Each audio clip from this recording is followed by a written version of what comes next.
Just a friendly reminder that the opinions expressed on this show are not worth a Canadian penny, so disregard anything you hear that might get anyone in trouble. And despite some of the great ideas you may hear, don't try them at home. Go to a friend's house instead.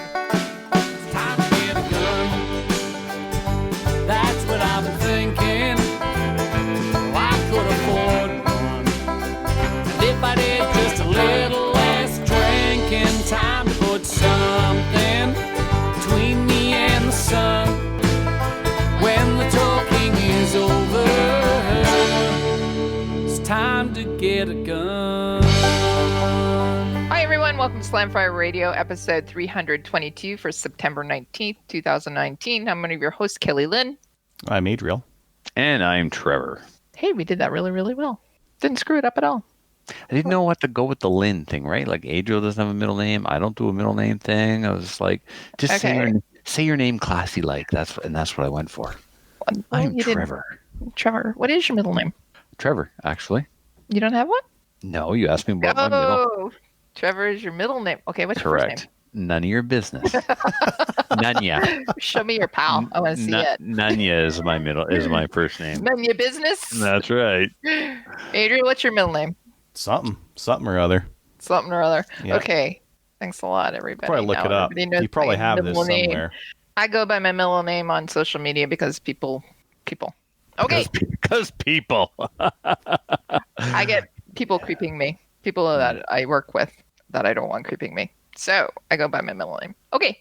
Now that they know that and they know my middle name, now they're going to go to social media and look it up. This joke has gone on 2 minutes too long. Yes. All right. We're going to talk about what we did in guns this week. What we did in guns this week is brought to you by the Calgary Shooting Center. It's Canada's premier firearms retailer. They're going to be having a Beretta Day. It's online sale. Okay. I haven't clicked on this. So what does it have to say? Let's have a look. See, I'm totally prepared. I was buying popcorn. It says that the link is totally broken. So fantastic. Does anybody know when this day is going to be happening? The what? When did that happen? It's on Beretta Day. Just look in your calendar. It says Beretta Day. That's when it is. Son of a diddly. Son of a diddly. Yes, it's a broken link. Oh, man, that sucks. Anyway, Beretta Day and Berettas will be on sale. All the Berettas, Calgary Shooting Center. If you've been hankering for a Beretta, but thought maybe it was a little too pricey, now maybe your chance to get the Beretta you wanted at a discount. Okay. All right. I just don't know when it's going to be. On Beretta Day. On Beretta Day. Okay. I'm sure if you go to the website, there'll be a link on there. Well, I'm not doing that. We're recording live here, people. No, I'm not talking about you. I'm just letting the listeners know. Yes, I love you. Trevor, why don't you talk about what we did in guns this week? What we did in guns this week? I didn't do stuff with guns. Would you like me to go first and talk about what I did this week in guns? Trevor? Yes. Talk about what you did in guns this week. I'd love to. I shot a trap match, Kelly. A trap match. Shoot some trap? Philp would be proud. Shot the skeets out of the air. Yep. So psychological. I beat myself. So I do that too sometimes. Man, I shot a 19 the first round. I'm like, hey man, this is good. So it wasn't just a question of going to trap on Sunday, which is normally just very laid back, very recreational. This was advertised. People came from away, and there were prizes for the top. I don't remember. I ended up in 5th or 6th, and maybe it was top 5, and I ended up 6th. So anyway, the last 2 clays would have put me over 20, and I knew that. I'm like, hey man, if I shoot these 2 in a row, I'll be like my best trap score ever. Fail. I know better than that. So anyway, but it was the only trap match I shot this year, and I shot really good considering I hadn't shot since last year sometime. And the turnout was amazing. Jason showed up and ran the barbecue for the trap guys. It was just a good, fun day. There's lots of pictures on both of our social media accounts, Facebook and Instagram. And then I shot and range mastered the 2019 IPSC New Brunswick Provincials last weekend in Woodstock, New Brunswick. And there were 5 provinces represented. 18 stages, 76 shooters, and that made it the biggest provincials IPSC New Brunswick has ever seen that I am aware of. Now, I have been with the association since day one, but I don't know of one. Certainly, this is the biggest one since I've been involved. And I can also say with the utmost confidence that this is the best, and I've hosted this event, this is the best provincials I've attended in the province of New Brunswick. It's actually the best provincials I've been to, and I've been to the New Brunswick or the Nova Scotia provincials as well. This thing, and I'm not saying that because I was range master. I'm saying that because of all the hard work the match director Daniel Budd and the team at Woodstock did leading up to this event to ensure that it ran like a Swiss watch. It was just incredibly well run, smooth, no hiccups, and that's not because the stages were boring. The stages were well balanced. There was some really tight accuracy. There was some open stuff for speed. There was some distance. There was just everything you want to see in a match. Wasn't a lot of movers, as in actually there weren't any movers, but they don't have any.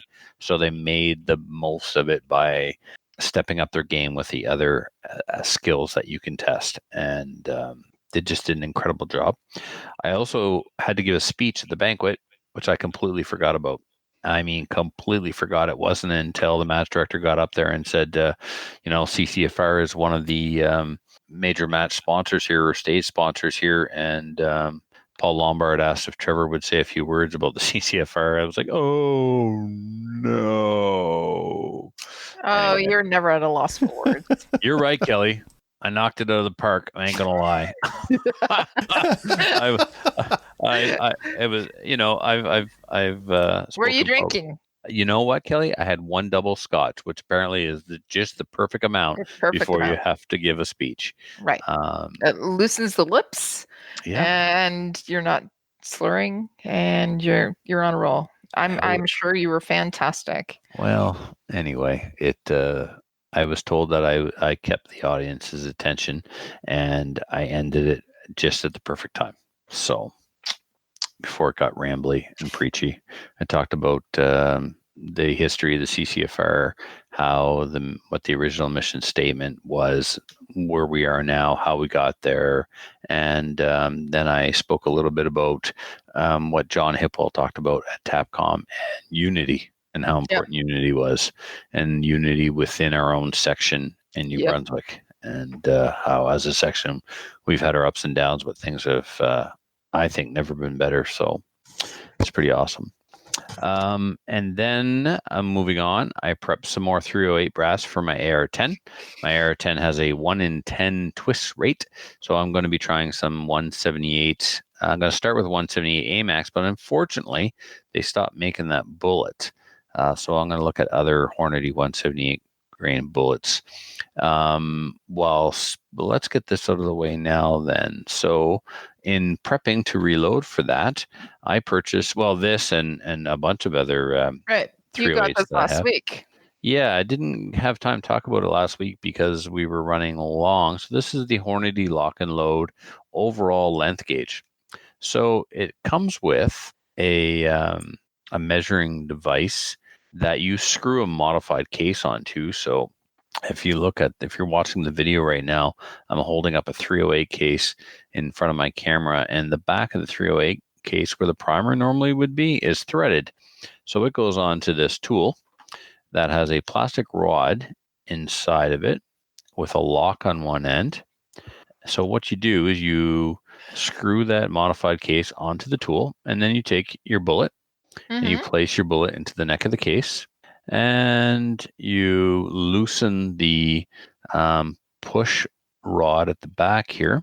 You place this into your chamber, and then once it's chambered, you slide the gray rod that's inside the tool. What that does is it's inside the modified case, and it pushes on the back of the bullet, and you push that until the bullet jams into the lands and grooves. I was wondering what was going on with the back of that thing. That makes sense.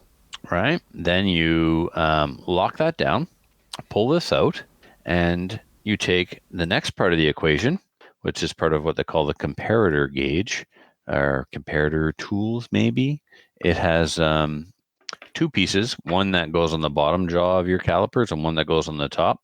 And then from now on, you're always measuring your overall length off the ogive of the bullet, which is a name given to the shape of the bullet up near the tip.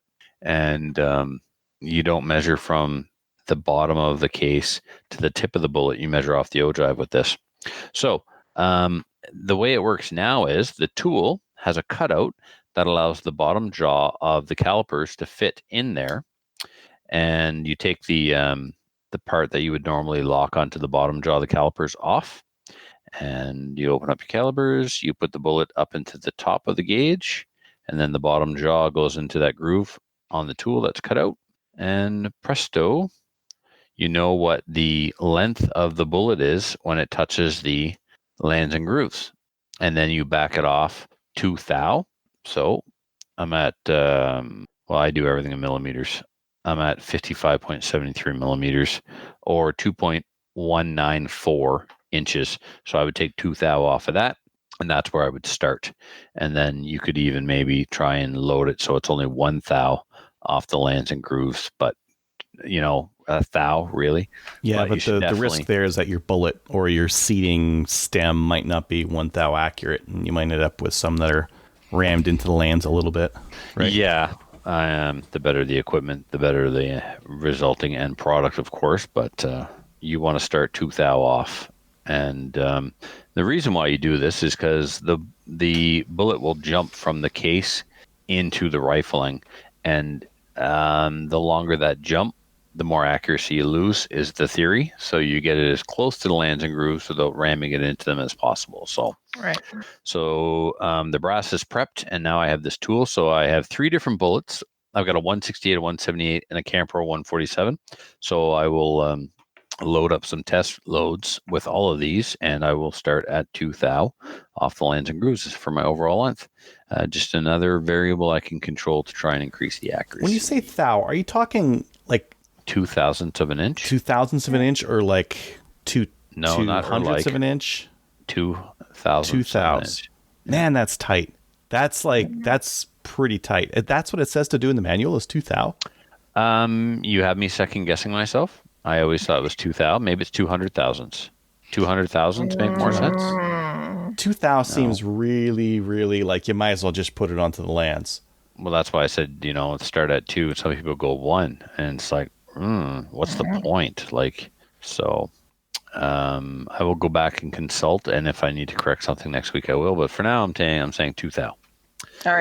All right. Next, with the Era 10, I installed my new Vortex Viper HST. So, and this has, So pretty. It's very pretty, Kelly. Has adjustable objective, has a really cool target turrets. It's I can't remember which reticle. Right? Yes, it does have the 0 stops, which confused me to this. But I know this comes off and some shims go in. I just never worked with them before. Oh, okay. It's so good. Okay. If you're gonna do like PRS or a game where you're changing your 0 often, having that 0 stop's really nice because all you need to do, like, I don't know where I'm at, just crank on it until you hit the bottom, and then you're zeroed. Yep. So I never have to worry about coming back to 0. I won't go past it. Correct. You just you run it right into that 0, and there you are. So I can't go lower, but I can always go higher. Correct. Okay, cool. Awesome. And it simplifies it, right? Because some people will be like, I know that I'm 3 rotations off the bottom, but we're like 3.5 off the bottom. It's like, man, that's hard to remember. Just put the shims in there, and you never have to think about it again. Nice. You go back to 0 and start all over again if you have to lose count. Nice. Okay. Well, I kind of wish my Diamondback had that, right? Because I'm 0'd at 50, and then 25 is the same, so that's good. I don't need to ever go down. So as long as I came back to 0, I'd be 0 at 50 and 70, or 25 and 50. So, So these are the ATRS rings that I bid on and won at the charity shoot. I was going to ask, how are they? So how are they working? How's the chick welded and everything that you were doing? Anything? They're ridiculously too high. I could drive a bus between the rope and. I was gonna say. Yeah, so they suggested ultra highs, and so they're too high. We're gonna go with just highs. I've been talking to Sean at HRS. He's been walking me through this and stuff and getting me to take measurements. So I think what's going to happen is when my Modern Sporter arrives, the new rings will be in there, and I'll return these, or I'll return these first, whatever. Like, nothing, nothing is marred or marked or anything. They were just put on, and that's it, right? So I haven't fired it. I will not fire it with this on. I don't want them to, become used. They're just mounted to see how high the scope would be, and it's too high. So, can you see, Kelly? Am I in frame? Yeah, you are. And it's way too high. Yeah, I'm on my. It's a teeth weld, not a shin weld. This is where I should be. Mm-hmm. All right. So. Yeah. Anyway, this is my fall project. I've got something every weekend. Like we had supposed to be our 3-gun match, and the boys come up anyway. Then it was provincials. This weekend, I leave for Fredericton to go to an everything but AR match, and it's one of those matches, Adriel, that I'm usually, it's a very, very physical match, and it's trooper style. You got to carry everything you're going to use all day. You need a backpack, put your ammo. Are you going to whine? I don't know, Kelly. I don't know. We'll see. You know what Gallon said? It's going to go one of two ways. I'm going to win. You're going to like it? You're going to win and love it, and you want to do it all the time, or you're going to lose and you're going to hate it. Well, we'll see. But we know that I've been critical of these matches, and haven't actually competed in one because it's not a style that I'm too attracted to. So anyway, can I ask how physical is it? Because I know that there's some matches where you can go to where you run a 5K, you do a 10K, and you carry everything with you. It's not ridiculously that physical. No. Oh, okay. No. When I say it's physical, it's like you're going to make your way down range. You're going to start off, you're going to shoot some targets from 100 meters away with your rifle. You're going to clear your rifle. You're going to stop every 10 meters until you get almost all the way down. Then you've actually got to reset your steel plates, and you're going to run down with your pistol and stop 25 meters short of those steel plates. Then you got to run down those 25 meters, reset the steel plates, then run the whole 100 meters back and shoot the steel plates again. So, that's certainly more physical than any kind of 3-gun match I've ever been in. That's just one stage. There's some other stages with the examples of that. So, but I don't think at the end of the day, it's anything that's outrageous. So it is what it is. All right. And then the weekend after that, I'm teaching a black badge at Filthy's Range. Then I think I got the weekend off. Then it's hopefully a 3-gun in Nova Scotia. Then I'm teaching a class, and then that's it. It's November, and I haven't gone hunting yet. I'm hoping to go bow hunting, though. I'm working on something right now. More on that later. Cool. I put the new bolt into the WK backwards, so it ejected towards the inside of the receiver. That was brilliant. Got that squared away. And I went to the range. So Tuesday I bought an 8-inch gong, AR 500, and a stand from DC Armory.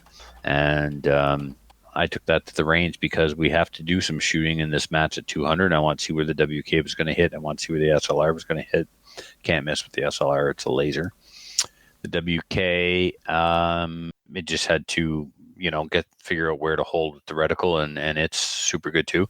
But this new bolt was need some breaking in. It really did. The gun wasn't going into battery, so the disconnector was working, and that was what's going on. Click instead of fire. And I look at the charging handle. Oh, she's not all the way forward. So anyway, I had to do, I dumped 3 Beowulf mags through it, just lit it up, and then it was good. And I was happy. I like fixing guns that way. Yep. Yeah. Just needed to be broke in a little bit. Need a little bit of a little boss. Persuasion is what it's called. Yeah. So, and then thanks to Joey the Loan Shark, I bought a Kui. So, yeah. Every day I check for Kuis on CGN, and a Kui 84 and 28 gauge showed up. Good price too. And I'm like, what am I going to sell? I got to sell something. I'm already in the process of buying back my. You are selling guns so you can buy a 28 gauge Kui. All right. I'm not saying, what do you want from me? I need it. I got all the Kuis except for the 28. I'm not. You're going to collect them all. And then you're going to be like, why do I have all these Kuis? And you're going to sell them all. Absolutely. You're not wrong. It's a process. We got to get through it, Adriel. Yeah. We got to let this play out. It's psychosis. Like crack for you. I'm a completist with OCD. I can't, 100 to 100. 100% of all Kui firearms. And then you can sell them all. No, and then he's never done. happened. And then what? It's I know like, what I want. what do you want? I want all the 84s. I want the 84 that says 84 Winchester and the 84 that doesn't. That's all. And right now I've got both. I got the 410s. I got the 16 gauge that says Cooley Winchester. I have a line on a 16 gauge right now. Guy sent me some pictures tonight. That is the right, so I'll get 2 of each. Right? What's wrong with it? I'll never probably find a 28 gauge that has Cooley Winchester on it. If I do, it'll be stupid money. And for what? Like you said, for what? So you have a 28 gauge that like the most obsolete gauge of all the gauges? Stop it. What's wrong with you? I need help. Let me make meds for what I have. Anyway, Adriel, I was going to sell my Cincinnati 870 clone, right? The one I won at the charity shoot. I've shot it twice. Yeah. Once just to test fire it and realized that the rear sight bolt was wrong. I had to take it out and trim it, and then and it jammed like crazy. So I took the barrel off, brought it to Denis, and he polished the chamber, and now it works. And I put it on the wall and I haven't touched it since. So anyway, Joey thought he might be interested in it until he found out it was actually a clone and not a real 870. So he's charged me points. He's like, he gave me the money and is like, I'll either take the gun or I'll get the money back. But the money, like, he's like the mob. He's charged me points on the money. So he's Joey the shark now. And apparently Denis put him up to it, but Denis would never do that. I just, Denis too much of a straight up guy to put that kind of idea in Joey's head. Right. We all know who's responsible. Yeah. The businessman. Yeah. So, So anyway, Cooley 84 is coming, and the seller, CZ 452 Velociter, he did a bang up job of the communications were awesome. They were fast, and the packaging was second to none. He sent me pictures of the packaging. Each individual part is wrapped, and then that's all wrapped, and then it's boxed up. It's crazy. So then I went to the range to check out where the rifles were going to hit on that 8-inch gong. And while I was there, Muffin was there getting ready to go hunting, and he wants to use his sling. Like Gallon uses a USGI and everything now, and he uses the hasty. And so Jason was slung up. He's like, Trevor, I don't know if this is right. Like, I can't, man, the scope is just, well, he had the scope at max power. So he was seeing all the movement in the crosshair. I said, let me see it. So I took it and I slung up. He's like, oh, I didn't go deep enough in the sling for sure. I realize that now. I'm like, all right, good. I turned the scope down and I'm like, I'm going to do it. And I got in position, controlled my breathing, found my natural point of aim, and I came down that 8-inch plate 200 meters away using a hasty. I smoked that 8-inch plate with his 30-06 Savage. Bang. Yeah. So, and I'm glad that our buddy Pum was there. That's his name, Pum. It's French for apple. Everybody's got a nickname. We got a muffin. We got an apple. We got, fingers. Is his actual name Pum? I don't know what the man's real name is. His name is Pum. You call him Pum. I don't know. Everybody calls him Pum. So anyway, Pum was impressed, and I told him if he needed somebody to shoot his moose to let me know. And lots of laughs were had. And I'm glad he was there, because if he was not there, every time I try and tell the story, Muffin would just say I was lying and full of it. But I got a witness, so it's played 200 meters. And his name is Pum. Yes, Apple saw me do it. So yeah, no, something to be said for the techniques taught in Maple Seed when you can take a 30-06 with a basically 3-9 scope. No, it's better than that. But anyway, I turned it down because there was too much movement in the reticle. And get slung up and natural point of aim, control your breathing. Boom. Get some. Get some. Yep. So that's it for me. Kelly, Adriel, you're next. I'm next. What did you do? Yeah, you're next. I did a couple things. Let's see. I mailed a whole whack of stuff on the Friday. I didn't have time after Thursday because I had to edit the show and do a whole bunch of other stuff. But on Friday, I mailed out patches to people, rifles, and just all sorts of stuff. Trevor, you got a box coming? Probably still coming to your place because you're in the middle of it. Still coming. It's not here yet. Does it have anything like 12-inch? On the outside, it's always a guess. It's always an adventure getting a package from me. So I'm sure your mailman must, really be excited about what's coming in the mail to you. I'm sure that they have so much to do that they don't pay attention to anything except the address and the postal code. No, I'm not sure. Sometimes the writing on the side, or the stamps, or the stickers. Rectal use only. Yeah. Got a couple of those stickers. Let's see here. I hate you. I went and shot some 22s. Those guys were mentioning that GSG MP40 22 on the on the upcoming event thing that is coming up here, and I was shooting on one of those. That was fun. Cool. Yeah, from the hip, MP40, with the 22. So much fun. Yeah. Ordered some cheek rests. I need that Magpul X22 Hunter. You know, You do. What's that? You do. Oh yeah, He does. yeah, I do. So like, Yep.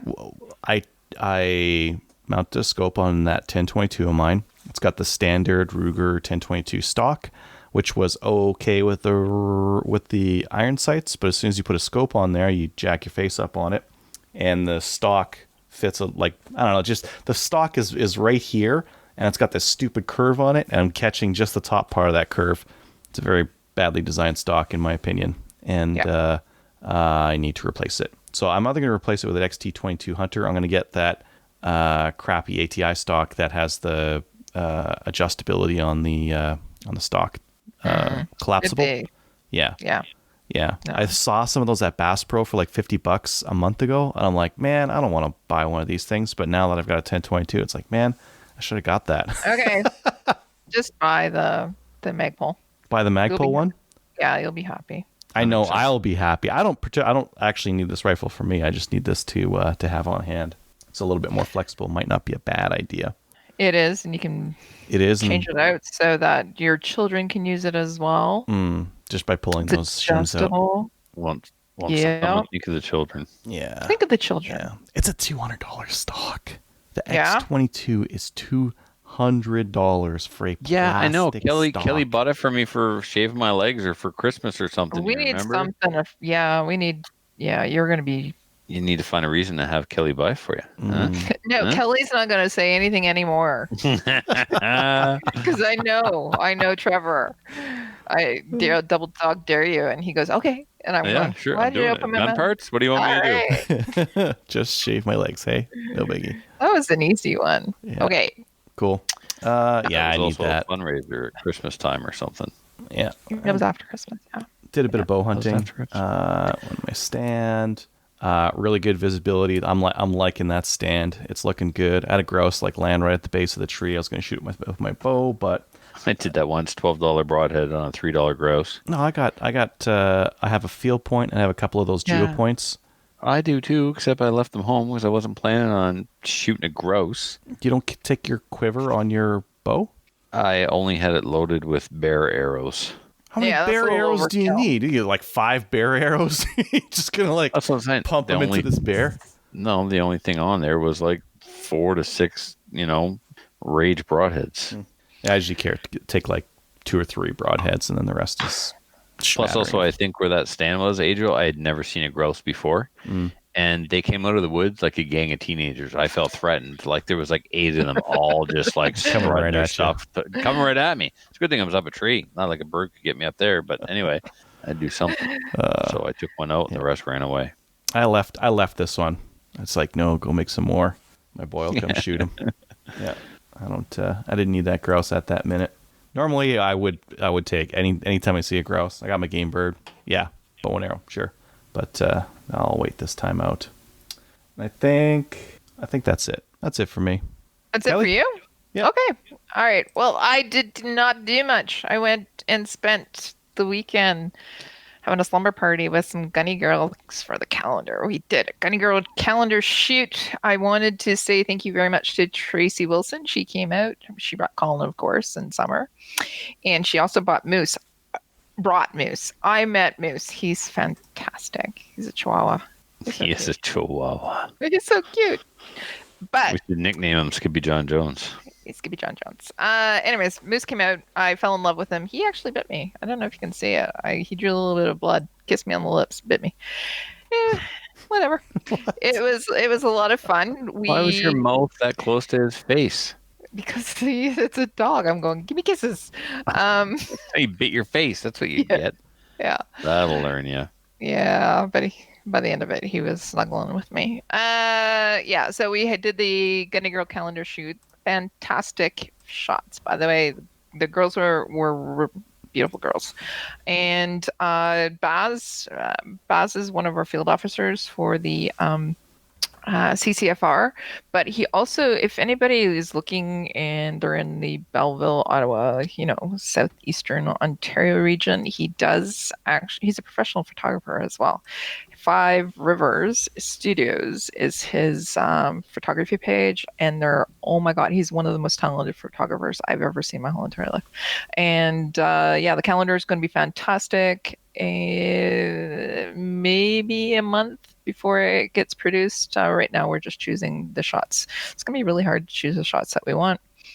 Mike Mandel, another guy that came out. I just wanted to say thank you to him. Kelly Kincaid, my alter ego from Kelly Squared. And the ladies, again, I just can't say enough about them. They're fantastic. We even got a 1984 Porsche 911 to come out, and one of the ladies got their photo shot with that. That was Dave Young, so I wanted to say thank you to Dave Young. Not Uncle Dave, it's another Dave Young. Don't say Uncle Dave? No, another Dave, who's also named Dave Young. So he dropped by with his Porsche 1984, beautiful car, love it. What else? It's crazy. It's an 84, but now it's vintage. It's 10 years younger than me, but it's a vintage car. Mm-hmm. I don't want to talk about the car right now. No. What else? Really, really nice guns as well. They'll all be featured in the calendar. I wanted to say thank you to Richard Bone as well. He took simultaneously on Saturday. We were having a shoot done in Alberta, and we were having a shoot done in Ontario. So at the Drumheller and District Shooters Association, hi guys, they were doing a shoot as well. So there was a bunch of ladies that got their photos taken by the photographer. His name was Dick Bone, so everybody knows Dick. So calendar is going to come out soon. All of them are going to be numbered. We're ordering 1,500 this year as opposed to 1,000. Last year we sold out the 1,000 by January 1st, so we're hoping to sell it even more. So 1,500, they'll all be special numbers, so you register it, and then you get to win prizes like guns and different things as well. And that's about it, I think. Anybody else? No, I think that's it with thanking everybody and giving everybody a shout out. I probably missed somebody, but thanks everybody. Upcoming events. Destination Disney, we have some guests on to speak about that. Hi everybody, we have Corey Lovett here from High Capacity Magazine, and we also have Dave. Dave, what's your last name again? Fuller, right? Fuller. Yes, right. That's it. From NAS. That's correct, right? Yeah, NAS Guns and Ammo. Perfect. Now, we've asked you guys to come on for a very special reason. Corey, do you want to explain what the fundraiser you guys have come up with? Actually, who came up with the fundraiser first and what's it all about? And let's see if we can help get somebody to Disney. So, Corey, why don't you explain what's taking place with us? Yeah, so my connection to a little girl named Hayden is I have a 9-year-old daughter, and they've been in school together since the very beginning, the pre-kindergarten, kindergarten thing. Mm-hmm. And she had got cancer, and she struggled with that for about 1.5 or 2 years. And then it went into remission, and everybody celebrated that.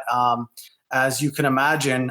However, as we know, unfortunately with cancer, it often comes back. And this is something that we all were kind of fretting about, but prayed that wasn't going to be the case. And unfortunately, it did come back, and it's come back, and it's been tough. It's been really tough.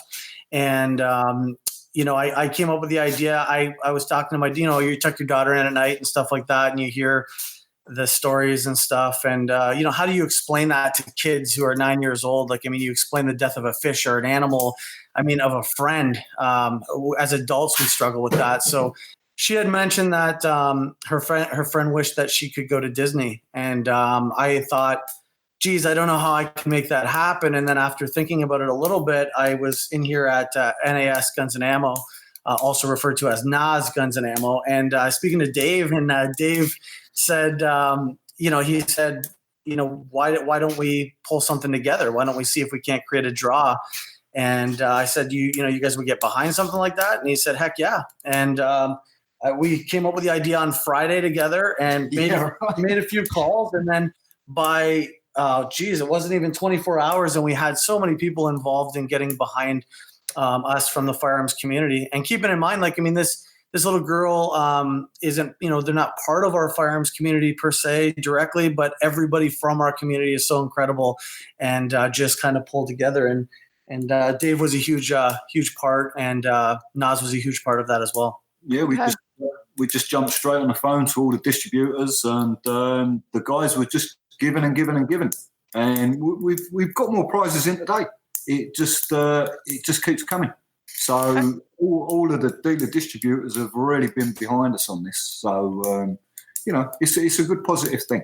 So, Dave, can you walk us through the structure of how this fundraiser is going to work? There's prizes coming in. So now what? What do we do? How do we get these prizes? How do we turn these prizes into money and send this beautiful little girl to Disney? So if you log on to NAS Guns and Ammo, you'll see a picture of Hayden on the front page of our website. You click onto that link, and you can buy a ticket for $25, or you can buy 5 tickets for $100. And technically, they're not tickets; they're bags of popcorn. Gets you a free entry into the draw. That's how it works. So you're buying popcorn to win prizes. Excellent. Okay. Popcorn's not keto. I'm going to need an alternative on that. Why don't you just let them keep the popcorn? They can resell it. Fine. You don't have to ship the popcorn to New Brunswick. We give it all away. Anything that is donated, and this goes for all of our popcorn draws. It's always given back. So when we get the young kids in, or whoever, we always donate that popcorn. Always gets to somebody else. We never keep it in the store. We're always giving it out. Whether it's the kids or whether just somebody comes in, they're hungry, whatever, have a bag of corn. And it just pushes it out that way. But it's mostly for the kiddies. Right. So they can be non-keto. Yeah. So children are not keto friendly, that's for sure. It's nice to give the kids the popcorn in the store, and then when mum and dad take them home, they're just racing like. Exactly. So what kind of prizes have come in so far, guys? We've got a whole lot of them. So to go through all of them may take a while if you got some time. But maybe some big ones. Just some of the. The big gun draws, Dave. What are they? A Mossberg 935 Pro Series, 3.5 waterfowl. That was donated by Mossberg Canada. Jules, very good guy he is. Works with us all the time. Odell Engineering. We've got the Canuck Operator M4 clone, and they also donated a Sentry 12-gauge pump gun. Yes. Sig Sauer Canada, a 22 pistol plus loads of Sig swag. Dean from Select Shooting Supply stumped up a Smith & Wesson M&P 2.0. We got Blue Line Solutions, who gave us a GSG MP40 22. Cool. As well. Yes. Yeah. And big one. Vortex stepped up huge and has given us a 4x16 Diamondback tactical first focal plane scope and a set of Diamondback binoculars as well. Amazing. Sweet. Yeah.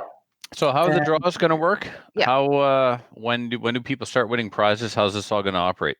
So on this coming Tuesday, which is September 24th, we will be doing the draw at approximately what time, Dave?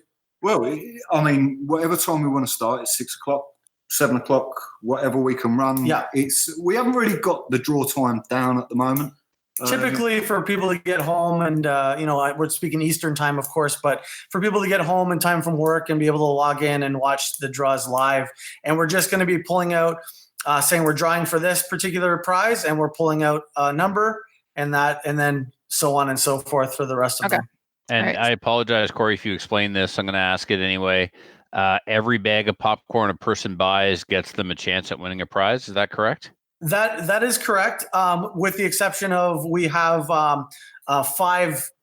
You get for $100, you get five entries. 5 entries. Oh, wonderful. Okay.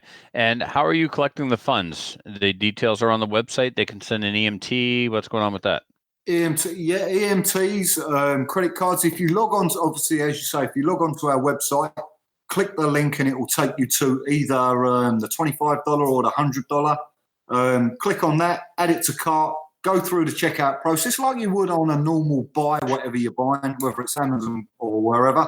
Too And, easy. Yep. And we've had guys calling us up. Yeah. We've had a lot of people just sending money. And that's one thing that really worries. Don't just send us money, guys. Send us an email as well if you're going to send us money. Please Yeah, of course you want to track send everything. Yeah. Exactly. Yeah. Yeah. And in addition to that, I would also say, like, I was here for quite a few of the days since last Friday, and we've got guys coming into the store nonstop, like just dropping $100 bills, like it's going out of style. Like the amount of support that we've had here just in store has been incredible. Like the community here I'm just absolutely blown away. I didn't expect a fraction of the support that we've got, so it's incredible. Well, like we had a guy walk in this morning. He walked in to buy a pistol and a red dot, and while he was there, he turned around and said, "I'll have $100 worth of tickets." We got him all cashed out. He walked out the door. He came back in and said, "Tell you what, give me another $100 worth." So $200 worth of tickets just straight in one set. And also, too, we had somebody online from our community. One of the very first people who got into the draw dropped $1,000 to support this. $1,000. You are the man, and you know you are, because I spoke to you last night. I actually called that guy and turned around and said to him, "Man, he's a top guy, and he's always shopping at NAS, always whacking a NAS banner.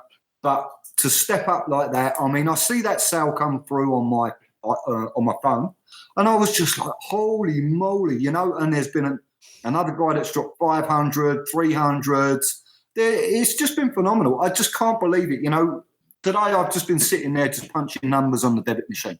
That's all I've been doing pretty much all of today. And also, too, in addition to that, guys that are dropping $25, you know, or if you can't afford to, you're sharing it with friends who maybe are in a position to do that. Like that, it doesn't matter. Every little bit is going such a long way in this case. And we're so humbled to be a part of something like this. Amazing. So on that note, when does it all wrap up? 24th, which is this coming Tuesday. And that will be the last of the tickets sold, probably wrap it up by 5 p.m., right, Dave? 5 p.m. Oh, wow. You know, as long as everybody's paid. This is the problem we're having at the moment. A few people haven't sent their EMTs. And we did say on the first live draw, please send your EMTs when you do the order. And obviously, you know, we don't accept the Visa debit. Visa debit is a no-no. Yeah, anything that's not gonna work. Card, normal Visa, American Express, EMT. Yeah. So the absolute easiest way to do this is to go to your website. I'll have you plug that again one more time and just process the sale through the website.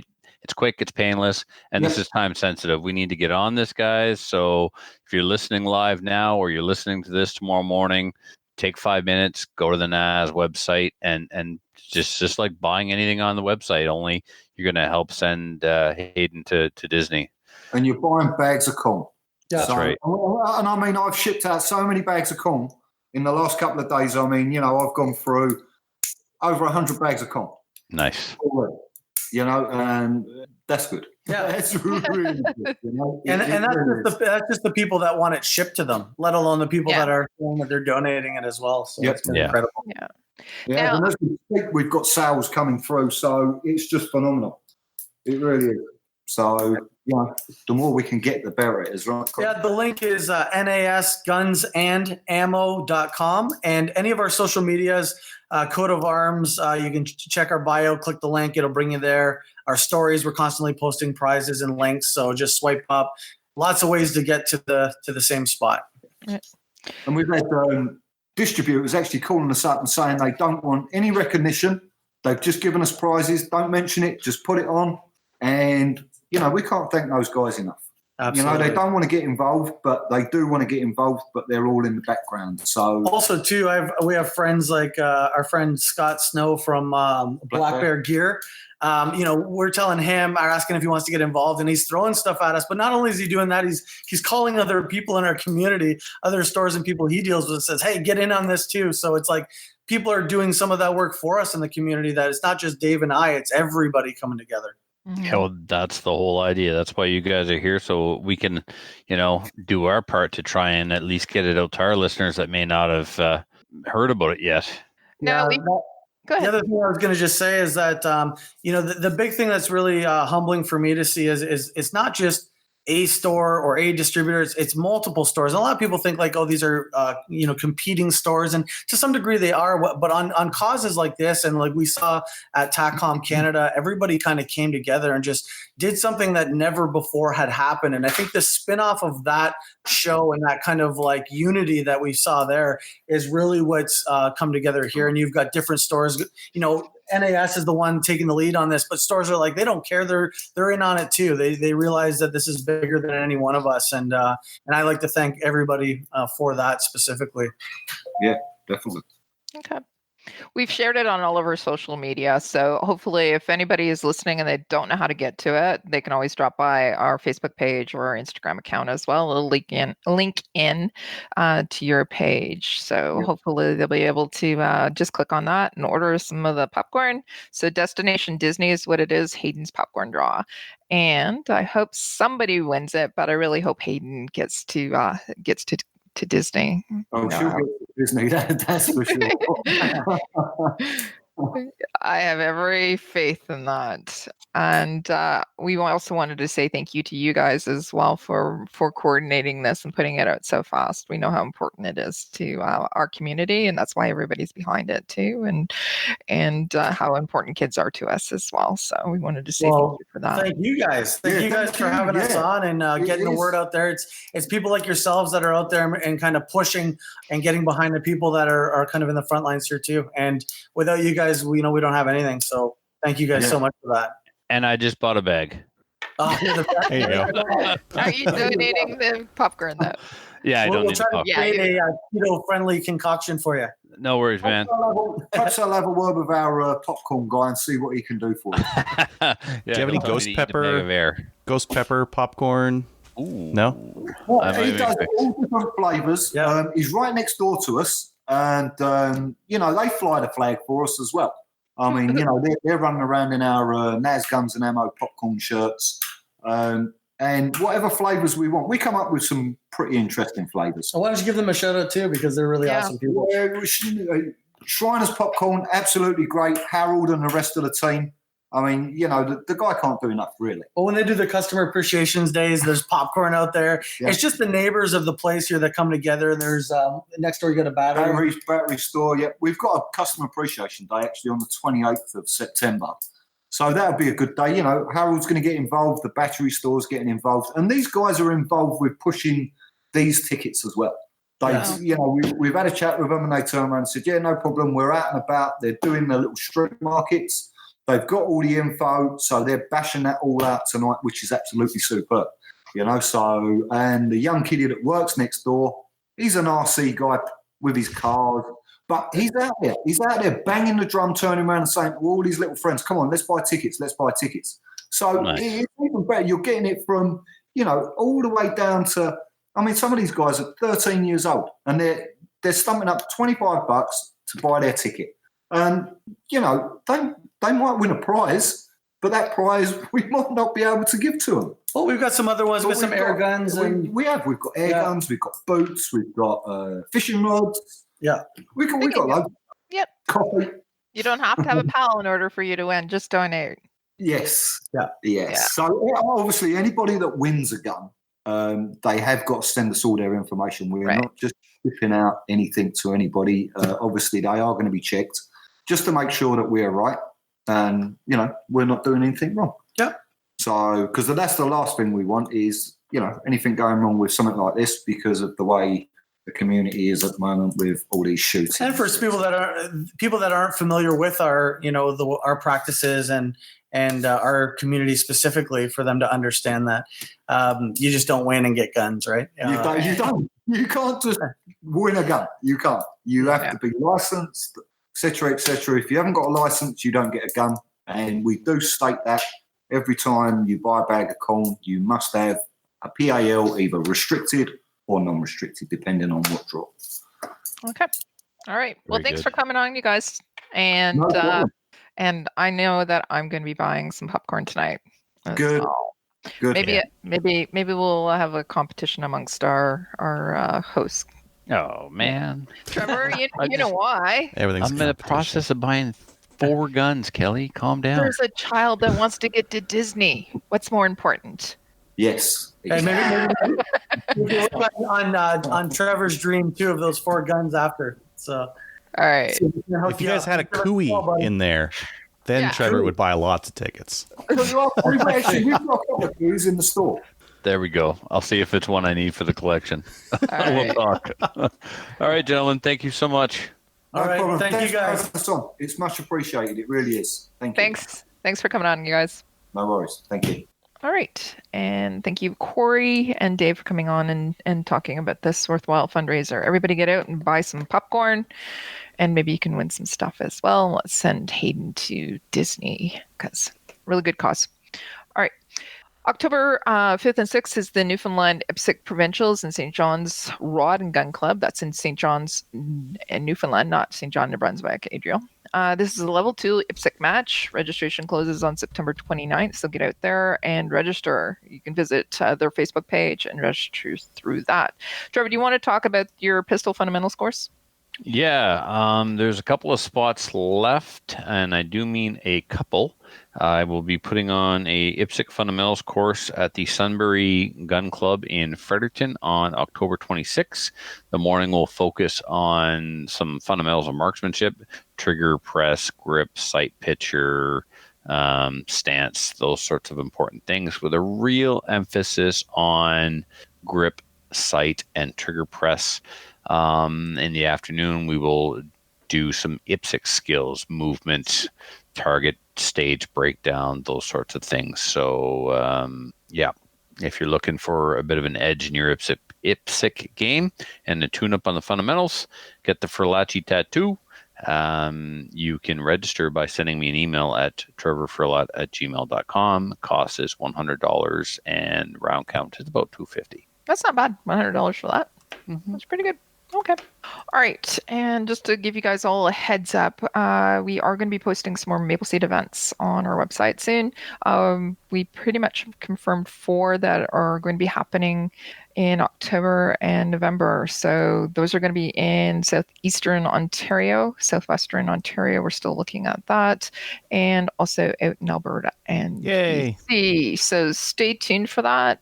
And I'm expecting those will sell out as soon as we post those. So just giving everybody a heads up on that. We will not be out east anymore. I don't think this year. You never know. Rick? Not this year, but there may be a little something going on for 2020. Well, yeah, of course there is. We'll be out there. I mean, way east. Yeah. Well, we're not going to China. No. That's way east. But, you might need to get screeched in. Yeah, I'd like to do that. More on that later. Okay, so let's go to the news. Maybe the Liberals won't take a majority anymore. I wonder who put that in. There's been some stuff happening. We're not usually a political podcast, but hey, we have to be for this political run because chances are that chances were that the Liberals were saying that they're going to run on some sort of gun control for a federal platform. They probably still are. Yeah, they are. But at least, the fact that our leader, has been made an international joke. Yet again. A really good one this time because it was. I was actually like, maybe it is just Canada. Maybe it's not world famous. And I went and looked on the BBC and CNN and that kind of thing. It's all the top. It was introduced in the U.S. originally. The Canadian media did not want to carry it, and it was brought out by Time Magazine, and then it went international. Which is important for us because the Liberals were going to run on gun control, and now they're, this is probably going to hurt them in the election, and we probably don't have to worry about it as much. Correct. Maybe people will not care. I've already seen a lot of people saying like, that was 15 years ago, and he's better now. And okay, seriously, if anybody's part of my Facebook page, you can see I posted some things on there. I'm not telling people how to vote, but I'm also telling them that it's not just guns that we need to be aware of. It's other things as well. Like, we don't need a liberal government, and we don't need a liberal majority. So let's go vote with some integrity is what I said. So love it. Okay. Shall we go on? Let's go on. Let's go on. New gun stuff. Marstar Italian sales. Yeah, they've got a bunch of Italian rifles and pistols for sale. I'm going to share this for our viewers on YouTube. But they got some like Pieta. Yep. Pedersoli. Sure. Pieta. Some Triple K holsters and some Bergara rifles. The Bergara rifles are really nice. And they're not Italian either, but whatever. They got some of those in there. They've got some Beretta 92s for $429, which is pretty good. Cool. And some other stuff. Yeah, not bad prices. Yep. Okay. What's next? Prophet River. They've got I have to look at this. Yeah, a Talo exclusive Ruger 1020. It's got a neat design on it. It's like an engraved stock, laser engraved, I think. It's got a fish on there. I don't know what fishes have to do with 22s. Maybe you shoot the fish with the 22s. Maybe that's it. No. The engraving itself looks really cool. Just pulling it up right now. Yeah. I've got it up for our viewers on YouTube if they're watching over there. It's a fish. It's a fish. You'll be putting, but it does look pretty cool. Yeah, I think it does. Yeah. Yeah. Okay. Price on it is $419. Not bad. Mm-hmm. Okay. Neat. Alrighty. So let's go into the main topic, shall we?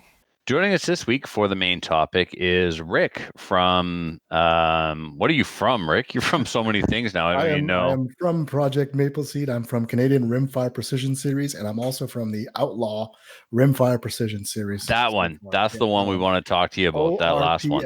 Yes. It's so welcome back. Thanks. Well, you were on, just a couple of months ago to talk about ORPS. I think so. It was in its infancy at that time. Correct. And it's definitely grassroots and it's growing. And now, thanks to Denis and Joey, ORPS has hit the Rescuers Gun Club full force. And we've got 2 matches under our belts. And as a result, now we can speak to the topic with a bit more clarity than we did a couple of months ago when you were introducing it. Yeah. It almost seemed like every time Bolivar tried to explain service conditions, I got more and more confused. And I don't know if that's because service conditions or because Bolivar. I don't know. So anyway. So the first question I've got is, how do you like the format? I like the format, but we have questions about what the format is. Okay. It's not as straightforward as an IPSC match where you take training ahead of time, right? For sure. Here's some steel targets. Yeah. Try and set them up on the gun range, and then you figure the rest out on your own, basically. So, So if we back up, the whole point of ORPS is to get folks into a competitive environment with cost not being a barrier to entry, right? It's something you should be able to decide the night before to say, I'm gonna go to Restigouche and shoot the match. Yeah. Do I have 50 rounds and is my rifle sighted in? So let's take a step back in case the listeners missed the first episode you were on, and let's reintroduce it again. So tell us, what is ORPS? So the Outlaw Rimfire Precision Series is a nationwide organization of clubs that shoot a standardized course of fire that's published about a week before the month. So every month we'll have a course of fire, and then match directors from it could be just a. Now let me stop you right there. Fields. Yeah. Let me stop you right there. The standardized part here is that the course of fire that's published will be shot. The same course of fire will be shot at all these different clubs from coast to coast. So in the month of October, whatever course of fire comes out, that's what they'll be shooting in BC, Saskatchewan, Nova Scotia, Prince Edward Island, New Brunswick. We're all going to shoot the same course of fire. And I tell you what I like about that. It's not like an IPSC match where I could build a match with very few points. Somebody else could build a match with a lot of points, and you look like a rock star in one and mediocre in the other, right? Right. I can go on to practice score, and there'll be some variance for environmental conditions, sun in your face, overcast sky, whatever. But I can see how you shot stage 3 in the same match that I shot stage 3. I can see what the average scores are. And so we need to talk about the scoring as well and practice score. Like, we're very accustomed to practice score at the Rescuers Gun Club. So we've got a shooter, an RO, a spotter, and a scorekeeper all functioning as a unit. And the scorekeeper is taking the scores as the spotter calls them out. And then you walk off the line, you're presented with your score. you hit approve, and then the second Denis gets to a cell signal, it's uploaded to Practice Score, and the rest of the country can see it. Correct. Love that part. Carry on. Exactly. Yeah, and then the point being that the everything is done for you except the organization of the actual day. So if you don't, the attractiveness is you don't have to worry about the course of fire. You don't have to worry about setting up Practice Score. We'll take care of the medals and making sure that you're cared and fed with what you need to run the match. But you got to have the location. It doesn't have to be a range. It could be a private land event where 4, 5, 6 guys get together and say, hey, let's shoot an ORPS match. Right? You're absolutely right, because typically we're shooting non-restricted 22s. Yep. You could set this up anywhere where it's legal and safe to discharge a firearm. Up to 100 yards. So you don't need more than 100 yards, right? It never exceeds 100 yards. That's our goal, right? Yeah. Okay. So it's 22. 22. It's steel. The steel costs $150. No, it costs about $400. The steel targets cost $400. Yeah, for the whole set from Guangzhou Targets, correct. Oh, I thought it was less than that. Okay, well, still whatever, $400. Again, if a guy's got a plasma cutter and steel, as long as they conform to the target sizes, right? They can do whatever they want to do. We just try to make it easy. If you don't know where to get steel, order it from Guangzhou. You'll get it within 4 or 5 weeks. You download the Course of Fire. You say, I'm going to run a match in October. We'll send you the Practice Score link. You share it with your friends. They sign up, right? And then we'll send you the Practice Score registration link. Regardless of how much my club charges, you take how much? We take $10 per shooter registration. Yeah. Okay, and except for kids. Yeah, kids shoot free. That's the goal. That's the other part that we've carried over from CRPS. Okay. Yeah. And right now we're still running, in the red because we don't get more than 10 shooters, and we always provide 6 to 9 medals and the banners. So right now it's just we're trying to get it off the ground, and we provide chamber flags and all that. So yeah. And so CRPS is funding ORPS right now. Okay. So yeah, but this ORPS is going to take off like a rocket. Because you make it so it's incredibly affordable, and you make it incredibly accessible by taking care of the administration. Now, it helps if you've run matches before. Yeah. Right. Denis is an instructor, and he's a businessman, so he knows how to speak to people, and he's dealt with the public and stuff. Right. But the first match that we put on was the first shooting event that he organized. Okay. And we had other people there with experience. We didn't need to do anything. He knew what to do, right? We had range officers that were trained by various people who train range officers. Including IPSC range officers, but we also had rifle range officers. So we had guys that were accustomed to reading stage descriptions and stuff like that. So, all right. So Denis, let's jump in. Let's go back and forth here. Why don't we talk about our experiences in setting up the range, Denis? We ran into did we run into challenges there on how much space? Yeah, because the stage descriptions says that we need 5 yards between each target. Lateral if there's 2 target in the same stage, we need 5 yards. So, correct. So how wide do we need? So with 25 meters, or 25 yards, if we have 5 stages, is that good enough, or should we need more space? It depends month by month. We try and keep that in mind that, so ORPS typically is only 5 stages, right? So at a minimum, you're going to need 25 yards plus or minus, as long as you're not putting them a foot from each other. Yeah. It's recommended to get them at least 5 yards, but if it's 3 yards, is it a big deal? As long as you're breaking the sight picture, right? That's the big thing. Yeah. So one of the things that ended up happening is, so let's say stage 1 was like get to know your limit, so we only had that 1 target. It's fine. So, but the target for stage 2 was right next to it, and then 5 yards in between, and then the first target for stage 3 was right next to the second target of stage 2, because we try to keep that 5 yards between. Yeah. So it was confusing for some of the shooters. Well, at least they're not the same color, but that's it. So it's a learning process. I mean, we wanted to get it out there and going, and we could. But again, if you only have 20 yards, then you'll have to make it work, right? Maybe. But if we only put 3 yards in between targets, it's still fine. It's not a big deal. I don't think anyone's gonna clean the stage because it's 2 meters, 2 meters closer, right? Right. But ideally, Rick, the required footage or square footage here, not footage, but the footprint we need here is a range that's 100 yards long and 25 yards wide. Yeah, you should be able to hold the match at that. And I think Stittsville, where we tested the first few, were like that at 25 yards, maybe a little wider. I can't remember exactly. I think Denis, like we took the measuring tape down range and we ran it parallel to the backstop, and 25 is about exactly what we have, right? Yep. I think most ranges will be 25. That's the common width that we see across the country. So now up on the shooting line, what do you set up first, Rick? Do you put your steel down range first, or do you set up your props on your shooting line first? I set up you have two choices. One, because I use a range finder, right? So I'll put a reflective target indicator that where the stage is going to be. So if I have a barrel, I'll put the barrel where the stage is going to be, then I'll laze off that. Okay, so you set up your shooting line first. Yeah, because sometimes the barricades aren't that reflective. Yeah, I'll put a barrel out and lay it out that way.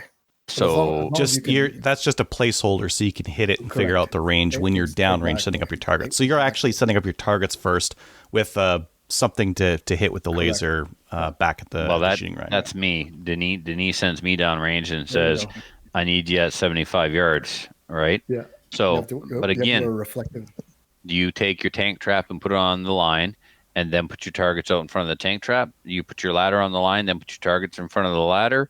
Or do you go set up your targets and then come back and, okay, my targets are there, I'm going to put the ladder here? Does it matter? It doesn't matter. It doesn't matter. The key thing is you have, as long as you have a perfectly straight firing point, so that when the stages, because stages run simultaneously sometimes, right? We'll come to that. Yeah.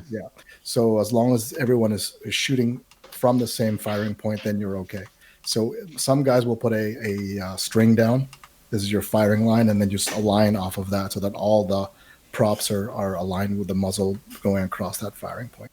Okay. So you actually, on the shooting line, you'll run a string that's parallel to the backstop. Correct. Or you eyeball it to make sure that you got a front and a left and a right edge marker. Mm-hmm. And then when you sight just down, a couple of pickets. Yeah, just a couple of pickets to say, okay, that's the firing line. Make sure that all the barricades, wherever the muzzle extends to be, it's going to be roughly the same spot. Yeah. So you set up your prop so that the muzzle is over that firing line. Correct. So you just have to know where the firing point is. So and then you're getting a more precise measurement if you say, okay, we're going to measure off of this firing line. Yeah, it's more safety related than precision. Right? Sure. Okay. Yeah. Kind of like what we do in maple seed. Exactly like a maple seed. I don't know where, Yeah, where would that come from? If it ain't broke, don't fix it. Right, yeah. Which the maple seed is why I hit that 5-inch plate while standing 3 in a row, no problem. Slung up like a boss in the hasty. And there's always going to be a maple seed type stage at every ORPS match. Beautiful. See? Okay. Trevor enjoys that. He's the gamer. That's the gamer coming out. And CRPS too. And CRPS. Yeah. So it's all falling into place now. All right. Denis, you want to ask him about squatting and shooting simultaneously? Yes. So, if we run multiple stages at the same time, most stages are 120 seconds, but there's always that one stage that is timed. So how does that work? So the timed stage, it basically ends the same time because it's no more than 120 seconds typically. And then you just record the number of seconds it took until the last round was fired. So you're looking for the elapsed time. Okay. And that's the time you record. We use that as a tiebreaker because some of these, you get a course of fire that a few of the good guys will clean or do consistently, and then the time is really set up as a tiebreaker. Okay. Does that make sense? Yep. Because that was one of the things that we racked our head with. And that's the other thing. Like some clubs, everybody shoots simultaneously. Correct. So how do you do that if there's 5 stages and 5 shooters? The way we're doing it right now, which I think is pretty good, is we've got an RO, a scorekeeper, and a spotter. Right. So we would need that times 5. Well, it depends. If you only have 5 guys and you're all in the same squad, right? Right. Yeah. But if we get 20 guys show up, 20 guys, then you got 5 simultaneous, just like they would run a CRPS match, right? Everyone takes turns round robin. That the guy on deck is. Do you ever run into a problem, Rick, where like, okay, imagine this. Denis and I are shooting next to each other. And how do I, like, what if my spotter and his spotter have the same voice? They both yell hit. Like, how do you not? You say hit on one. So you when you say hit, you indicate the stage number. Gotcha. Hit on one. Or squad number. I like hit it. For one. Yep. Okay. Yep. So you got and now, do your spotters yell out the misses, the hits, or both? Only hits. Only hits. Now we have in some circles we encourage, like, if you've got new shooters, you can give them coaching as well, like youth shooters and new shooters. So you're low and left by 12 inches, or you're. I'm new at this. I should get coaching. Sure. Kelly almost. Why not? No. Yeah. So basically, you get guidance up until the first hit on that target, and then you go quiet. Then you're screwed. Then you've been told, right? Yeah. And then you should be able to. Yeah. You should be able to make your corrections. Yeah. Do you paint the steel after every shooter? No, we don't. See, some people are and some people aren't. If they want to, that's fine. But it all depends on how fast you want the match to run. That's too much work, man. If you have 40 people, Adriel, like, if you're the first shooter on a stage, you have a huge advantage if they're painted. But you rotate shooters. Yeah, I miss just the same whether it's painted or not painted. We rotate shooters just like we do in the squad. If I shot first on stage 1, I don't shoot first on stage 2. So you're never going to get that advantage the whole match. No. Nope. So as long as you like, if you like maybe paint between squads, maybe, or just to heck with it and just don't do anything. Yeah. I mean, if you don't have that many shooters, you probably don't have to paint it at all. Or don't paint it at all. The only time you'd paint it is if you've got a very messy field. So CRPS, we will have to paint because, we've got, so for this weekend, we've got the Eastern Championships. We've got 7 stages going on at the same time, right? And we've got, 30 pieces of steel out there, and we're hemmed in between 75 to 250 meters. So it gets busy. So that then you got to alternate colors. Can we change the colors from red and yellow? Yeah, you can change it to whatever you want. I'll tell you why. There's a lot of foliage on our backstop. Yeah. And the foliage this time of year is different shades of green and yellow. So it makes the yellow kind of challenging to see. Yeah. And some parts of the country, yellow is actually better depending on the terrain that they've got. So there's no, and white you can't use in the winter and all that stuff. So you can feel free to adapt as the conditions change, right? I like red and white, Denny, and we got lots of white paint already. Yeah. Yep. Or fluorescent orange, fluorescent green also is nice. Oh, wow. Why don't we just put it at 10 meters and shoot air rifles? What are you doing? What else, Denny? How many folks are you getting out to your match there? Well, the first one... match, we had 9 shooters for our first one and 5 for our second match. Okay. But we were doing them during the week on evenings. Yeah. So our next one, we'll try to do it on a weekend, get more shooters. All right. How long are they running typically in terms of time, start to finish? Well, the first one, we were out of there in 2 hours for sure, right, Denny? Yeah, definitely. It's like going bowling without the beers. Yep. There's beers, but just only after the range is closed. There you go. Awesome. That's great. What else, Denny? Questions about the rules. At what point are there any penalties, or when do you disqualify somebody? Yeah. Like, for example, obviously, if somebody, I'm guessing, if you points a gun at somebody else who swipes it's probably a DQ. But like some of the rules, like with a semi-auto, when you change position, you have to say safe. If you forget to do that, is there a penalty? What happens? Or? It's so the rule book is so similar to breaking 90, right? If they're close to breaking 90, it's the same as not declaring safe, because you need to make sure that people are moving safe. The minute you back off of that, then you're going to get into dangerous situations where no one's calling safe and no one's pushing safe. Like, the most important thing is they should be applying a safety before transitioning or changing positions, right? That's equal to breaking 90.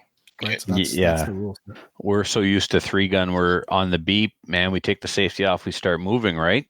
So we were catching ourselves getting into position and the safety already being off, when the rule clearly says get into position, and then you can take your safety off, and then you can chamber around. But we're trying to game it and get that stuff done before we arrive. But that's a no-no. Yeah, that's part of the learning process. I mean, the whole point is right. But what's the consequence for it? There's nothing built into the rules to stay. You get a procedural or a stage DQ, and there's nothing in practice score to input it. Correct. Yep, and those are so. In the wintertime, we'll be looking at all of those suggestions and lessons being learned by the match directors and the shooters from across the country. Yeah, it's a learning process. It's an evolving process, and those are the comments that we need to hear back and say. I think most people. Well, it depends. If you don't have a lot of PRS already going on in your area, then these are new. But in other areas where in southern Alberta, I mean, they run PRS almost every week down there, so everybody knows it's bolt back if you're transitioning or putting the safety on, declaring safe if you're transitioning positions. Right? But they know because they're being corrected when they do it wrong. Correct. Yeah. So I mean, right now we're just offering friendly corrections. You didn't say safe. It should be one warning and then a stage DQ. Okay. Well, yeah. So we need to standardize some of this. Yep. Because the other problem is we've been not sure what to do about it because there's nothing in the rules that says if A happens, do B. Yeah. So we could go to the Miramichi next weekend, which we're going to do. We're going down with a truck full to take their women and their medals. And maybe all of a sudden they're super strict. Right. Right. We're caught with our pants down. Yeah. That's you're so right. Yeah. And so this is the feedback we need to hear. We don't know that these issues are happening out there, right? Because we always assume that everyone's applying the same way. That you've got one warning if it happens again, it's a stage DQ. And then and then you just keep getting stage DQ'd until you got 0 points. Mm-hmm. Right?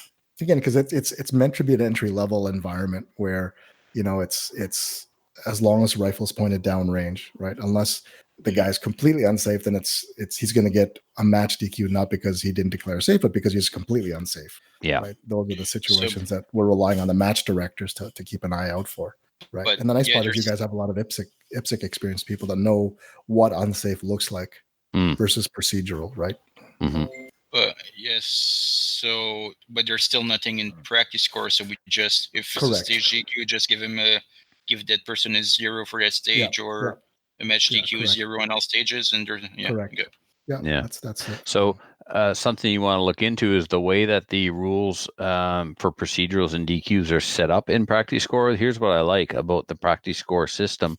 In the old days of pen and paper scoring, Rick, if an RO didn't know the rule, he could make stuff up, right? Okay. If I'm giving you a procedural because you did this, and so now every action is associated with a rule. So I'm giving you a procedural, and I have to link the rule that you broke to that procedural. So procedurals, like you said, they're not safety. It's just you failed to comply. You were supposed to shoot the top plate off of the rope, and you didn't. So you get mics for that because failure to comply with written stage briefing, right? If we DQ somebody, it's because you did one of any number of things, but we always link the action to the rule. Makes sense. You did this. This is the rule that you broke. This is why you're DQ'd. And we haven't really looked at all of the tools within practice score. For us, it's amazing the things you can do. It's a registration and a scorekeeping and a squatting. For now, it'll grow with you. It'll grow with you. As it needs to be, because it's evolving. And when we've got coast to coast events, and we're getting all this fabulous feedback on what we need to incorporate for the next season. Yeah, and we're going to keep going all year round, by the way. Oh, for sure. Yeah, because you got the places where you can. That's right. Sub-zero, like -23. We were shooting in February in Stittsville. It's not the temperature that's going to stop us. It's the accessibility to the range, right? Oh, I see. Yeah, because it should be buried under 6 feet of snow. Oh, yeah. All right, awesome. Denis, that's pretty helpful, right? Yep.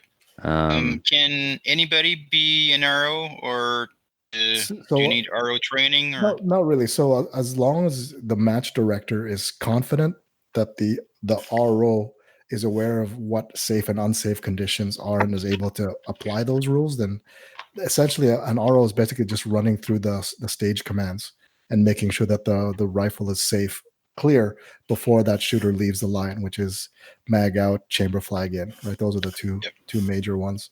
As long as the RO is able to apply that, then I don't have a problem with anything else.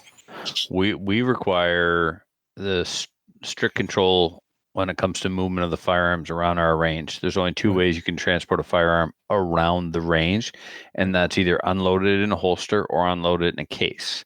Okay. So what we do is we treat it like an IPSC match. We actually put out a safety area. Okay.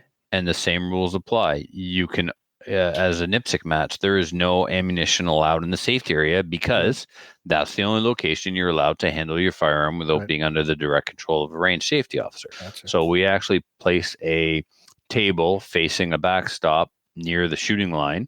No one walks in front of the table because that's where all the muzzles are pointing. And when you arrive at a match, the match director directs you to take your cased firearm to the safety table. You can uncase it there, unlock it if it's locked, and insert your chamber flag, and that's where it stays until you're called to the line. There's a safety briefing before the match where we talk about this, and then also talk about how you will transport your firearms to and from the safety area, and that's flag inserted, muzzle up, of course, bolt back. Yep. And those are range-specific rules that we wouldn't be aware of. So that's exactly what the match director needs to be in charge of. Well, shouldn't we make safety areas a requirement for the sport like they are in other sports, so that when you arrive at a range, regardless, or when you arrive at a match, regardless of what range you're at, you'll know that, oh, here they run safety areas for uncasing and casing and stuff. Yeah, and again, this comes from the PRS world, right, where that's not a common. So what happens in the PRS world? How are firearms moved in and around when they're not on the line? They're all over the place. It's like like Jonestown. There's $1 million worth of like Meaford. There's like $1 million worth of rifle waiting to be tripped all over. It's like a line. It's a yard sale right behind the firing line. Yeah, it's unbelievable. And rifles get stepped on and kicked over and yeah. And these are all points where we would recommend, but we can't really enforce it, right? It's not. You can though. IPSC enforces that you have to have rules for safety areas. It's part of their rule book. I guess so. Yeah, you absolutely could. Have to look at. Yeah. Not necessarily something that you may want to do, but don't say you can't. I mean, it's your sport to develop the rules, and other sports require safety areas, so you certainly can. It's coming from, so it depends on where we're coming from and where we're going to. So the feeder system we're driving into is that PRS world, where these are familiar rule sets for them. Right. Very good. So when we start our Rimfire Race Gun series next year, it'll be it'll be the safe area with casing and uncasing only at the stage. We'll talk about that on the next time you're on. Next time we're on. Rick, are you going to have any time at all to yourself next year? I think so. This is my time. This is my me time. This is my me time. Excellent. Look at all the great people I get to meet. And us. True. And us. Yeah, and also you guys. Yeah, that's right. All right, Denis, do we have anything else for him before we cut you guys loose? No, pretty much answered all our questions, I think. Perfect. All right, Denis, anything you want to plug before we cut you loose? Now's a chance to sell something. Sure. Pull something off the rack. Everything behind me is for sale. Fabulous guns. That's a lot of 1022s, Denis. Yep. So yeah, for PRS, I've got lots of 1022s. I have Ruger 1022s, Remington 597s. I have Savage Mark IIs. For scopes, I sell mostly Vortex and Leupold. Yep. Oh, and for our next match, Cord Group, who is the distributor for Ely, Leupold, and Ruger, is going to send us Ely Force rec packs for the winner of each division. Nice. Oh, cool. Sweet. Yep. It's my favorite ammo right now. I hear that's like the Lapua of Rimfire ammo. Yeah. It is, baby. It is. I love it. Yeah. Yeah. Cool. Good. All right. Well, Denis, thanks for joining us to pick Rick's brain. And Rick, thanks for coming on and clarifying a few things for us now that we've got a couple of matches under our belts. OutlawRimfire.com for all those who want to get into the game. It's sweet. It's zero cost to the host ranges. Yep. Sweet. Cool. Thanks. All right. Thanks, guys. Have a good night. Denis, we'll talk to you soon. Take it easy. Bye, Rick. Bye, Kelly. Bye. Maybe see you on Monday. See you Monday. Yeah. Ciao. All right. Bye. Thanks again to Rick and Denis for coming on and talking about ORPS. I think Trevor wanted them on, Rick on, so that he could pick his brain for stuff. Trevor, you're getting into this. That's strictly one of the reasons we have this show, is to invite on people we want to have on and ask them the questions we need the answers to. Yeah, if somebody else happens to benefit positively by something I want to do, super. If they don't, hey, I got to learn a bit more about the thing that we're doing. So instead of calling him up and saying, "Hey, Rick, I got a question for you," come on the show. Well, no. Might benefit. This is now. So if you're a match director for ORPS and you want some tips on running a match, this is now the show that we refer people back to. At least for this year, right? Yeah, that's right. Totally See, makes sense. Kelly, it seems like it's just about me. And really it is, but it is all about you. It is. Other people can benefit. You're absolutely true, because because other people might have the same questions. So That's right. And I always tell my students, if you're thinking about asking a question, ask it, because chances are somebody else is thinking about the same question. And they're too afraid to ask. However, Trevor Furlot is not afraid to ask. He'll just blurt it out. Ask you got that right. You betcha. No filter. Yeah, and having Denis on, I mean, he is the match director after all, and he's going to have a different perspective than me and have questions that I may not have thought of, and it's about time that we got him on.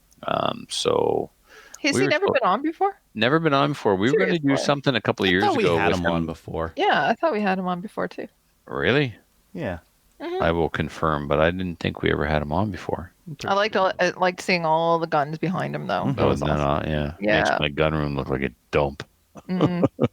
So a couple of years ago, we were going to do maybe we had him on to ask him gunsmithing questions, because I know that's what I wanted to do. I kind of want to have like a fairly semi-regular segment with him, ask the gunsmith. That'd be cool. Yeah, we had Dave, and we had we did have a gunsmith, but I don't think we had Denis on. I'm kind of a gunsmith. Yes, you are. You own a Dremel. Yeah. Put down the Dremel and get off YouTube. Exactly. Yeah. Here, let's bring out the Dremel. I have Dremel. I have YouTube University. Yeah. I am gunsmith. Yeah. All right. Well, according to the government, I am, because I'm registered on this business license. So I'm even more qualified than you by people who don't know nothing. Are you really seriously registered as a gunsmith? Mm-hmm. Sounds like unnecessary government regulation that I have no use for. The government doesn't want to see your credentials. You just tell them you're a gunsmith and you're a gunsmith. Seriously. What do you get by saying that, though? So I get a tiny sticker. I get covered by the business license. So if I need to bring a customer's gun home from a match, I don't have to worry about an ATT. Oh, I got to make myself a gunsmith, and then anywhere I'm at, I'm on the way to a gunsmith. I'm on the way home. That's how it works, right? Captain Andy turned his shop at home, his garage at home, into a machine shop. And its reloading room has now got a big lathe and a mill, and people were requesting that he do work. So he registered himself as a legit gunsmith. I'm just on business. Idea. Yeah, I'm just Denis' employee, so I'm on the business license as an employee of a gunsmith, not probably specifically as a gunsmith. I bet you there's like storage requirements, like special business storage There requirements. is. So they had to come inspect Captain Andy's place. Yeah, because he'll be storing other people's guns there. They don't inspect your place for how you store your own, but if you start storing other people's, then they come out and they inspect. So they went to Captain Andy's to check stuff out. I don't want to do this anymore. There you go. People coming into my home, I don't want to know. Yeah. Okay. So where are we? We're at listener feedback YouTube version. Somebody's been posting in here. This looks pretty good. I've been doing that. You are so. I like this. Why don't you read what Tyler had to say? Tyler says, "Hi everyone. Colt announced they will no longer manufacture the AR-15 platform for personal use. I can't find Colt Canada mentioned. Do you know if this will affect our market as well?" Two separate entities. And Colt in the U.S. has financially been doing incredibly poor. Like they are not doing well. And a lot of people are saying like, oh, this is because of all the pressure because of AR-15. It's like, no, it's because they're like financially just wrecked and they can't compete anymore with all the other manufacturers in the U.S. Whereas Colt Canada is doing really, really well. Yeah. I know that when they're at SHOT Show, people say that there's a huge difference between the two companies. Yeah. Yep. So, yeah. All right. Jeremy Crane. Oh, he's talking about your There's before the Hornady came out with this tool, you used to take a case, put a bullet on it, cover it in soot or marker, and push it until it touched the lands, and then shorten it, put the marker back on until it didn't touch the lands anymore. It's the old school way of doing it. He's also talking about using. He was making recommendations on scope mounts. So he's saying, you got to get a Warren cantilever mount, the X Skeleton one. It's lightweight. Separate rings on ARs are for noobs, is what he was saying to you. Yeah. Well, these were bought for charity, and they were $200. So that's why we're going to be going with these. Yeah. He's not wrong with the cantilever. I got a cantilever on my 3-gun AR, and I do like the look of the Vortex cantilever on this gun with this scope. I really do. But, won't it be higher than those rings are right now? Cantilever is not higher than this, no. The cantilever would be about the high, yeah. Really? Mm-hmm. That's surprising. Okay.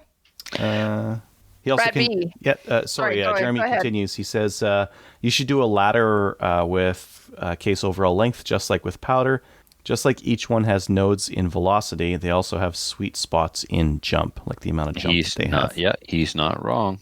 So you do your ladder load, and then, you can, I don't know, do one or do, I would do the ladder load first, optimize the powder charge, ladder load testing.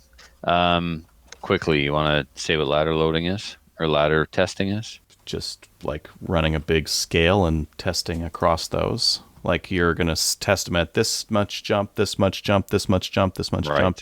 Fire them all for groups and see what happens. So and when it comes to determining the proper powder charge, is like you load up, 5 rounds with this powder charge, then you go up like a half a grain or a full grain, and then a half a grain, and then a tenth of a grain until you find the tightest possible group. So you start on one end of the spectrum and you go until the group gets tight and then starts to open up again.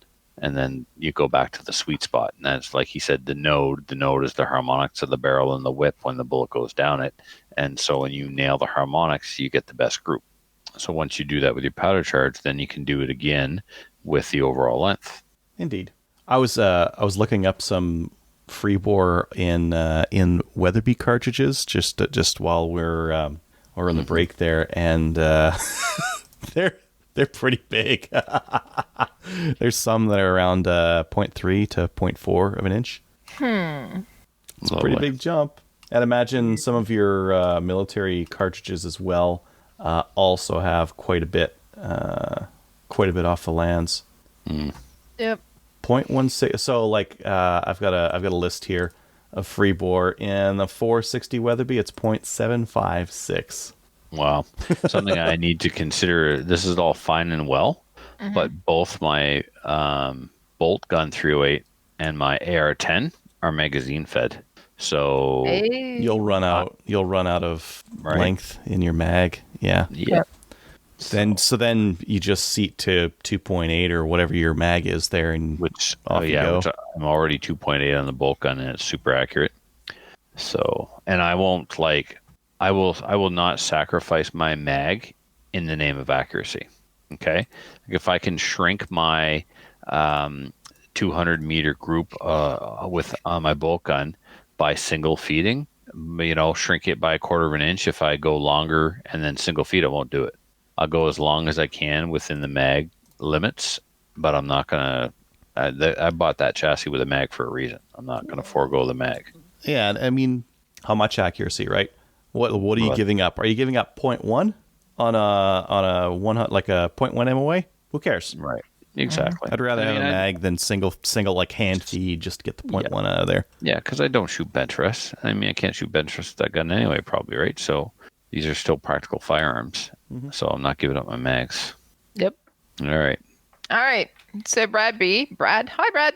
He's watching. He says, Kelly, for awareness, Emma was at the range with me over the weekend. She shot the CRPS match that Rick ran for us. She rang the gong out at 275 yards. I attribute her confidence and success to Maple Seed. Emma is Brad's daughter, and she's fantastic. She's awesome, but shooting out to 275 yards, that's awesome. Giddy Well up. done. Yeah, I said give her a high five. He said Rick already did that. Okay, give her a hug from me then. But yeah, that's awesome. Great kid. All right, let's get into listener feedback. Listener feedback is sponsored by Armory DC Gunsmith. It's a full-service gunsmith who specializes in firearm refinishing. He offers hot bluing, parkerizing, Cerakote finishes, as well as wood refinishing. Check out his online inventory of new and used guns, firearm accessories, optics, and more at dcgunsmith.ca, or you can actually watch us tonight or go to the YouTube channel. You can see all the guns behind him.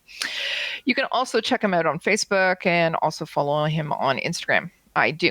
So we have... I threw something extra in there, Kelly. New BLCs in stock. Oh, BCLs. Sorry, my bad. Yeah, I was going. I'm reading, right? Yeah, so don't make it any worse for you, is what you're saying. So he got in a couple of BCLs. Which ones? BCLs, BCL 102s. Right. And they're not the same gun they were a year ago this time. Yep. The fit and finish is excellent. It's as nice as anything else out there. It has some nicer features. The charging handle is improved. What else is on there that was of note? The controls are really nice. The bolt release the bolt release, the mag release, all of it very, very nice. And Adriel with a Crossfire 2 1-4 power scope and Winchester Gray Box 180 grain, they shot 1.5 inches. Did it eject? Did the cases eject from the gun? It functioned flawlessly and was way more accurate than you would expect from a factory AR-10. So they're nice. They are nice. Yep, yeah. They're nice. I don't know if the company is going to be around a year from now with the reputation that they have. I hope they are, because I hope that there will be some manufacturer support for this firearm. But I got to tell you, I was impressed. Yeah, I was impressed. I won't get one. I've got my Stag. But if somebody said, should I buy one? I could say the two that are at the shop right now, I would say you should buy, because I've laid my hands on them. Actually, Denis kept one for himself. A customer got one, and there's one on the wall. Okay. So, yeah, I don't blame him. And it's been touched by Trevor. Yeah, I've pet it. Makes it worth it. Yeah. So anyway, just want to give the listeners an update, because I know, Adriel, you had nothing but problems with yours. Yeah, but not nothing but problems, like specific issues with the design, like the ejector, extractor combo, and springs weren't any good. There's a couple of like minor design flaws aside from that. They may have worked it all out, man. Yeah. Maybe. Yeah. Were the fore ends lighter? Like the fore end on mine was like super thick. Well, it's no Maple Ridge, but it's not horrific. Yeah. It's probably the same one. That's one thing that they should improve, is a lighter fore end. Anyways, I don't want to talk about this. Let's not talk about it. Let's get to Edmund. I don't know. Is this last week's or he sent along a video of the TCR 22, and he's just mentioning that check out the video. It cycles subsonic ammo in addition to high velocity. It's got a last shot hold open. There's a loading assist button on the mag, and accuracy was good, 3/4 inch at 50 yards. Okay, all right. If you'd like to email the show, send us an email to slamfireradio@gmail.com. We'd love to hear from you. Send us stuff to watch. I don't know, Careful what you wish for, Kelly. Just should have said email Slamfire, move on. I was just gonna. Yeah, no, don't send us. Please don't send us any of that stuff. All right, Adriel, you want to read the podcast review that we just got in? You bet. This is from Jonesy ATPL from Canada. Canadian content done right. Over 300 plus episodes of an informative and entertaining podcast. They provide a perspective of the firearms community that breaks the hunting-only stereotype. Better yet, they have helped introduce shooters to other versions of their common hobby. They have consistently pulled more than their own weight when it comes to firearms advocacy. Keep up the great work. Here's hoping to at least another 300. Oh, good Lord. What's that going to take? Too easy. Yeah. Fun stuff. Okay. 300? If we do 300 more, do we get cake? Yes, Kelly, you may have cake. Thanks. All right. Let's see if we have some shout outs. Trevor? Yeah, I have one to Joey the Shark. Thanks for basically lending me the money to buy a Kui is what happened. I got to pay interest on it, but you know what'll happen if you don't. What's that? You know what's going to happen if you don't. Yeah, he'll come for my thumbs or something. So he caps. Yeah, he'll cap me. Yeah. Anyway, the Kui 84 and 28 gauge. It's only the second one I've seen for sale since I started this stupid obsession. It's almost like people don't want them. It's funny. Except for Trevor. Yeah. And then he's going to sell them all. Yeah. I don't think so. Okay, we will record today's date and time. Mark this. All right. Adriel, do you have a shout out? No, not this week. Sweet. And I'm just going to shout out all the ladies who participated in the photo shoot this past weekend, as well as the photographers. Yeah, there are some good photos, by the way. Okay. Wow. Yeah. All right, then. Alrighty. And let's, okay. Patreon. We do have a new Patreon-y. His name is Little Saint. That's actually what his name is, Little Saint. And he's supporting us for $5. What's his middle name? It's not little. It's Lil. Oh. Little Saint. Little Saint. Little Saint. Is it? Okay. Little Saint. Is that French? Man, just move on. If you would like to be a Patreon supporter, you can click on patreon.com and go to Slamfire Radio, or you can go to our website and click on it there. But you know what? We're actually going to be doing a Patreon episode this evening, maybe. Like right now, 5 minutes. Wait. Okay. So that means just we're going to say goodbye. Go to Cabela's. If you're going to go to our website, click on there. You can get stuff. We get a kickback. Please join our National Firearm Association, the CCFR. Buy the Gunner Girl calendar. We'll get more women shooting. Check us out on Gun Owners Canada. Apparently, there's a guy that Trevor knows who's follows us on there. Hi, guys. And also like us on Facebook. Good night, everybody. So if you have any comments or questions for the show, please send an email to slamfireradio@gmail.com. Now go grab a gun and shoot something. When the talking is over, it's time to get a gun.